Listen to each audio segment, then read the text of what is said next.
as the children get older, it's harder to find things to do together, but it's great. And we have had a long time and boot camp.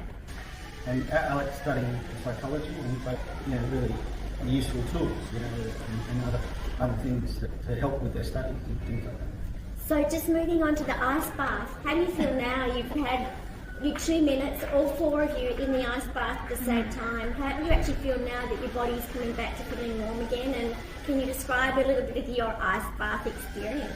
Oh, I'm still shivering. I'm trying to stop my legs moving. I feel pretty good. Yeah.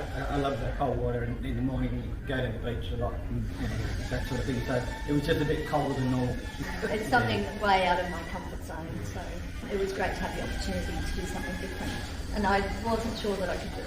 How does that feel, stepping out of your comfort zone, conquering a fear of something that you might not know what, without expectation of what that feels like? How do you feel having done that now, Nicole? Oh, it feels great. It feels really good.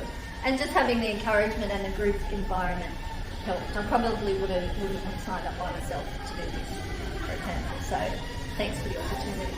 Oh, I'm proud of all of you, and I'm excited for this year's Gold Coast Marathon because you guys who trained so hard last year and we didn't have the chance of doing it with you because you were gallivanting around the world. This year we get to do it with you, so I'm really excited. Yeah, Thanks for coming.